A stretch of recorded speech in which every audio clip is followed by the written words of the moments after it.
والے کے لیے بھی دل میں احساس ہوتا ہے.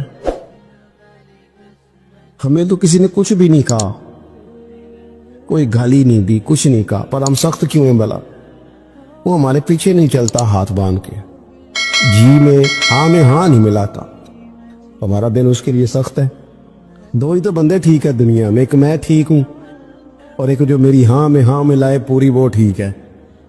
دونوں ہاتھ باندھ کے پیچھے چلے, تیسرے کو میں کیسے ٹھیک ہونے دیتا ہوں؟ میرا مزاج ہی نہیں. اللہ ماشاءاللہ ہماری طبیعت ہی نہیں ہوتی ایسی. خدا کے بندو, جب دل کشادہ ہو, طبیعتیں کھلی ہوں, پھر اس طرح کا تھوڑی مزاج ہوتا ہے. کریم محبوب صلی اللہ علیہ وسلم سے عرض کی, حضور ایک نے بھی نہیں کلمہ پڑھا اور پھر بھی آپ کے دل میں اتنی وسعت ہے, آپ ہدایت کی دعا کر رہے. 10 دن لگائے, ایک شخص بھی نہیں آ رہا. تو محبوب کیا فرمانے لگے؟ کریم فرمانے لگے, مجھے پتا انہوں نے تکلیف دی ہے, ایک نے بھی کلمہ نہیں پڑھا, جلدی نہ پریشان ہو جایا کریں. کچھ لوگ جلدی کچے جملے بوئے, ساڑی قوم نہیں ٹھیک ہو سکتی جی, ایسمو لگتا کچھ نہیں ہو سکتا دی, یہ نہیں ٹھیک ہو سکتے, فلانے نہیں ٹھیک ہو سکتے. شکوہ ظلمت شب سے تو کہیں بہتر تھا, اپنے حصے کی کوئی شمع جلاتے جاتے. اللہ کے حبیب صلی اللہ علیہ وسلم سے عرض کی, یا رسول اللہ صلی اللہ علیہ وسلم ایک بھی نہیں مانا اور آپ نے پھر ہدایت کی دعا کی. تو یہ میرے محبوب کا امید کا طریقہ ہے. کریم فرمانے لگے, اگر آج یہ نہیں مانتے تو پھر بھی تباہی کی دعا نہیں کرنی, یہ نہیں مانتے تو ان کی آنے والی نسلیں مان جائیں گی, مان جائیں گے لوگ. اپنے دل میں جب آپ نرمی لے آتے, ہمارے نا سینکڑوں نوجوان گناہوں میں چلے گئے ایک علاقے سے. جو آدمی گناہ میں مبتلا ہوتا ہے نا, وہ سخت تکلیف میں ہوتا ہے. انسان کو جو چیز سب سے زیادہ ستاتی ہے وہ اس کی اپنی غلطیاں ہوتی ہیں. حدیث میں فرمایا, ما حاک فی صدرک, کھٹکتا ہے سینے میں, چبھتا ہے گناہ. یہ تکلیف دہ معاملہ ہوتا ہے, تڑپتے ہیں لوگ, سسکتے ہیں. لیکن روایتی انداز سارا جب ہماری مجالس اور محفل میں ہو جاتا ہے, کوئی نہیں وقت دینے والا, پیار کرنے والا, تھپکی دینے والا, بازو تھام, کوئی نہیں. ایک تقریر وہ ہے جو میں آپ سے کرتا ہوں, اور ٹھیک ہے گھنٹہ گزارنا ہے, تو وہ بھی کئی میری طرح کے لوگ ہیں جو جمعرات کو فیصلہ کرتے ہیں سویرے کیا بیان کرنا ہے.